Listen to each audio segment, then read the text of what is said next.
Hello good morning everyone, welcome back to KD vlogs. और भाई बाल कट चुके हैं, ठीक है। तो भाई आज की वीडियो आपने थंबनेल में देख ही लो कि भाई आज बात करेंगे भाई कनाडा में अगर आपको हेयर कट वगैरह कराना है तो भाई कितने का क्या कॉस्ट वगैरह सारी चीज़, ठीक है। तो भाई सबसे पहले बताओ कैसे लग रहा हूँ। तो भाई मैंने ये आज जो कटिंग करवाई है ना, वो है भाई ये फेड वाली, ठीक है। एक नॉर्मल कट होता है और एक होता है फेड वाला। तो फेड में क्या डिफरेंस होता है, जैसे कि आपको ये यहाँ पे बाल एक लाइक जीरो है, फिर उसका धीरे धीरे धीरे धीरे बढ़ेंगे। एक जो अपना नॉर्मल कट आता है भाई, उसमें क्या होगा कि आपके ये जीरो बाल करवा लिया आपने और फिर यहाँ पे सीधा बड़े बाल, तो वो थोड़ा अजीब सा लगता है। तो थोड़ा सा रेट का डिफरेंस आता है फेड और नॉर्मल में। बाकी पहले कटिंग दिखा देता हूँ आपको भाई कनाडा में कैसे क्या मैंने बाल कटवाए हैं, ठीक है।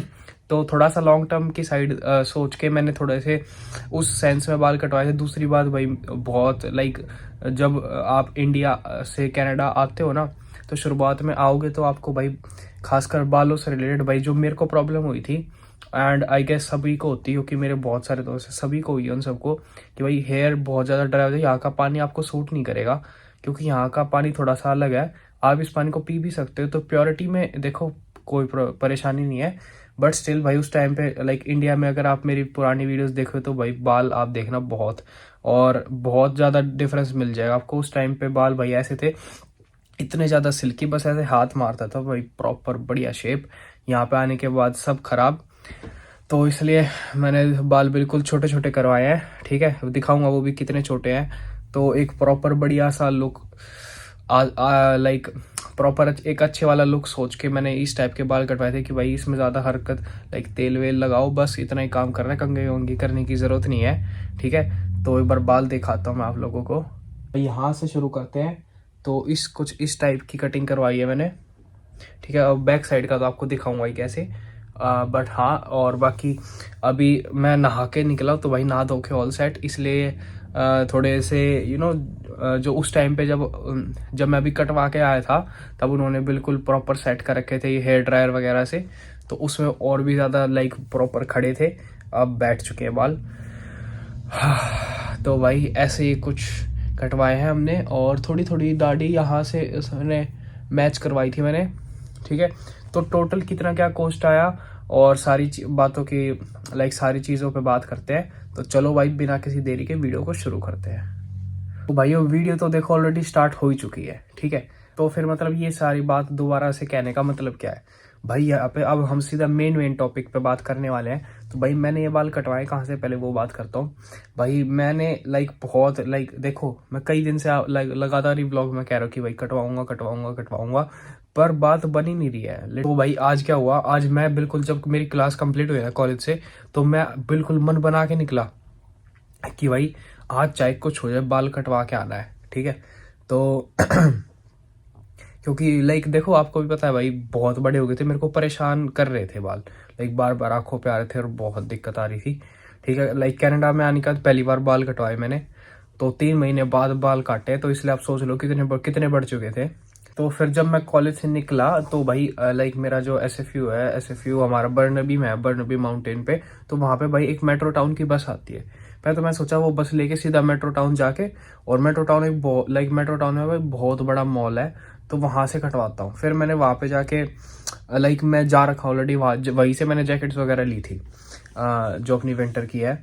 फिर उसके बाद मैंने सोचा कि भाई उधर का क्योंकि मैं जब गया था उस टाइम पे मेरे को याद है वहाँ पे जो सलून था वो है अराउंड $35-40 के अराउंड पड़ेगा। फिर थोड़ा सा मैंने और रिसर्च वगैरह करी, फिर मैं सोचा अपने घर के पास है मेरा एक गिलफर्ड टाउन सेंटर मॉल है, गिलफर्ड मॉल, तो उधर उस वाले मॉल में ट्राई करता हूँ। फिर उसके बाद फिर मैंने अपने दोस्तों के पास कॉल किया, जो मेरे रूममेट्स हैं, कि भाई उन्होंने भी अभी अभी बाल कटवाए हैं। तो फिर मैंने थोड़ा सा उनसे सजेशन पूछा कि भाई तुमने कहाँ से क्या कटवाया और कितने का क्या पड़े। फिर उसका जो फाइनल कंक्लूजन मैंने निकाली सारे रिसर्च करके, कि मैं सोचा भाई देखो बाल कटवा रहे तो थोड़े से कोई नहीं, थोड़े बहुत पैसे लगा देते हैं और थोड़े ढंग के बाल कटवाऊंगा, यूँ नहीं भाई कंजूस वाले सिस्टम में कि भाई नॉर्मल से या फिर अजीब सा मैटर।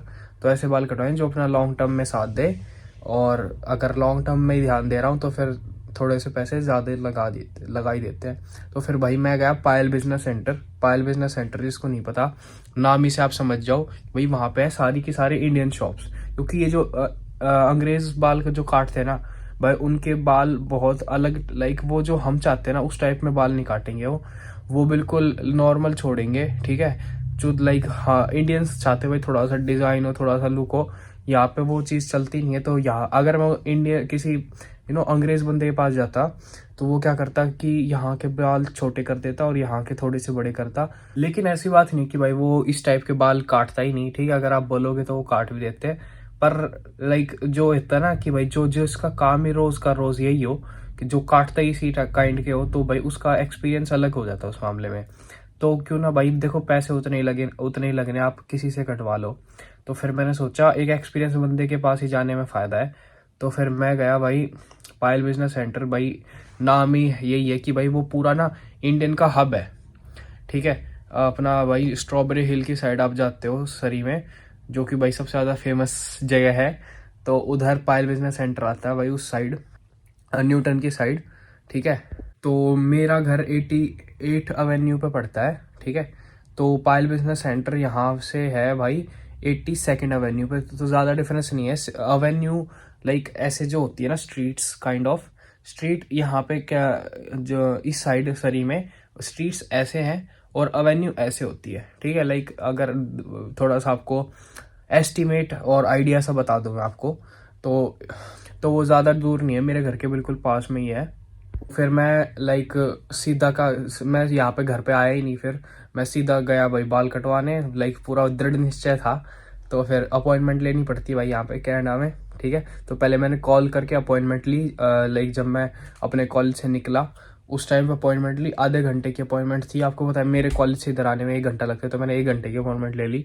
लेटेस्ट जो मेरे को मिल रही थी वो 30 मिनट्स में मिल रही थी। तो फिर मैंने 1 घंटे पहले अपॉइंटमेंट ली और फिर मैं पहुँच गया। तो भाई व्लॉग बनाने का पूरा मन था, पूरा मूड था, बट बैटरी ने साथ नहीं दिया। फ़ोन में थी 8% बैटरी। फिर और भाई मेरे को घर वापस आना था, और भाई आपको होता है गूगल मैप्स के बिना यहाँ पे बात बनती नहीं है। तो मैंने वो बैटरी थोड़ी सी अपने गूगल मैप्स के लिए बचाई और व्लॉग नहीं बनाया। मैं सोचा घर आके बता दूंगा, ठीक है। तो वहाँ पे गए हम, बाल वाल कटवाए, सारी चीज़ अच्छे से हुई। तो भाई उसने मेरे को अलग अलग ऑप्शंस बताए और सारी चीज़। तो भाई जैसे अपने खाने की मेन्यू नहीं होती उस टाइप की मेन्यू होती है, हाँ, बाल कटवाने की यहाँ पे। तो उस हिसाब से मैंने अपना सेलेक्ट किया। मैंने बल्कि खुद कस्टमाइज़ करवाए हैं, मैंने उस पर ज़्यादा ध्यान नहीं दिया। मैंने उसको बोला भाई तू मेरे हिसाब से काट। तो मैंने अपने हिसाब से कटवाया कि भाई यहाँ से साइड से बिल्कुल ज़ीरो और ऊपर से बिल्कुल हल्के हल्के, तो उस काइंड ऑफ बाल कटवाए। फिर मैंने थोड़ी सी फेड करवाए। भाई यहाँ पे फेड करवाने के लिए देखो अलग ही मशीनें हैं, मैं आपको बताऊँ।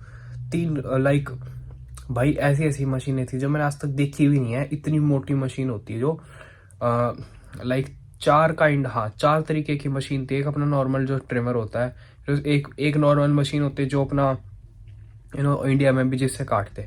फिर 2 मशीन ऐसी थी जो कि बहुत अलग थी। एक बिल्कुल गोल्ड कलर की थी, इतनी मोटी मशीन वैसे। और फिर जो आगे से ना वो रोलर सा था उस पर, वो पता नहीं किस लिए थी, पर हाँ वो लाइक फेड के टाइम पे यूज़ कर रहा था वो। तो इधर इधर उसने 2-3 बार घुमाई। फिर एक और मशीन थी इसी काइंड ऑफ मोटी सी, फिर वो भी घुमाई। तो जो भी सिस्टम था भाई, पर बाल बढ़िया काटे। और बाकी प्रूफ आपके सामने ही है। तो अगली भाई अब तो हम उसके परमानेंट कस्टमर ही बन गया हूँ। लाइक बहुत बढ़िया काटे और लाइक परफेक्ट रेट था बिल्कुल। तो बाल कितने में कटे वो बता देता हूँ। भाई कनाडा में अगर आप नॉर्मली बाल कटवा रहे हो तो भाई आपके पड़ेंगे $20 के। यहाँ पे नॉर्मल का मतलब बिल्कुल नॉर्मल, लाइक सीजर से जो आप नॉर्मल बाल कटवाते हो, मशीन वगैरह इतना नहीं चलवाते। तो मेरा काम मोस्टली मशीन का था और लाइक मैंने फेड कट करवाई है। फिर अगर आप फेडिंग वाली कटिंग कराओगे तो उसमें भाई आपके पड़ेंगे $5 एक्स्ट्रा, यानी कि $25। $25 भाई मैं आपको सबसे सस्ते से सस्ते का बता रहा हूँ। लाइक क्योंकि मैं ऊपर से अभी ब्लैक फ्राइडे का सिस्टम चल रहा था तो उसका भी थोड़ा सा फ़ायदा हो गया है, ठीक है। और दूसरी बात थोड़ा सा अपना इंडियन बंदा था और हो जाती है थोड़ी सी। तो भाई $25 से कम में फेडिंग वाली कटिंग करवाना कनाडा में इम्पॉसिबल तो मैं नहीं बोलूँगा, स्टिल लाइक हो सकता है भाई, कहीं ना कहीं बात बनी जाए। बट हाँ नॉर्मली जो रेट है वो यही है कि भाई अपना $20-25 के अराउंड बाल कटते हैं। तो अगर आप उसको इंडियन रुपीज़ में कन्वर्ट करें, $25 का भाई सीधा सीधा हिसाब हो जाता अपना भाई 1500 रुपये। तो ये 1500 रुपये में बाल कटे हैं, ठीक है। जस्टिफाइड है भाई कनाडा के हिसाब से, ठीक है। और वैसे इंडिया के हिसाब से देखोगे तो भाई महंगे हैं, सिंपल सी बात है। और भाई लाइक कनाडा के हिसाब से भी जस्टिफाइड तो क्या है, पर हाँ आपके ऑन एन एवरेज एक बंदे की 1 घंटे की सैलरी जाएगी अपने बाल कटवाने में। और लाइक ऑन एन एवरेज की बात करें ना, इतनी सैलरी होती नहीं है। मिनिमम वेज भाई यहाँ पे 15.65 यानी कि $16 ही मान लो आप। तो 16 में प्लस $4 और जोड़ोगे, यानी कि 1 घंटा और अराउंड 1.5 घंटा मान लो, आपकी 1.5 घंटे की सैलरी जो होगी वो आपकी लग जाएगी बाल कटवाने में। तो भाई ये था अपना ओवरऑल। और भाई ज़रूर बताना बाल की कटिंग कैसे लगी। तो भाई thank you guys for like watching this vlog. और उम्मीद करता आपको ये भाई इन्फॉर्मेशन पसंद आई होगी, ठीक है। तो अगर आपको ये बाल कटवाने हैं तो भाई I suggest go to Payal business centre, अगर अच्छे रेट पे कटवाने हैं तो, ठीक है। पायल बिजनेस सेंटर सरी, तो गूगल पे डाल देना आपको दिख जाएगा कहाँ पे है। तो all the best guys and thank you very much for watching the vlog. और भाई चैनल जिसने भी सब्सक्राइब नहीं करा है भाई जाके सब्सक्राइब कर दो। और भाई इंस्टाग्राम का लिंक डिस्क्रिप्शन में, go and follow. Thank you guys for watching this vlog.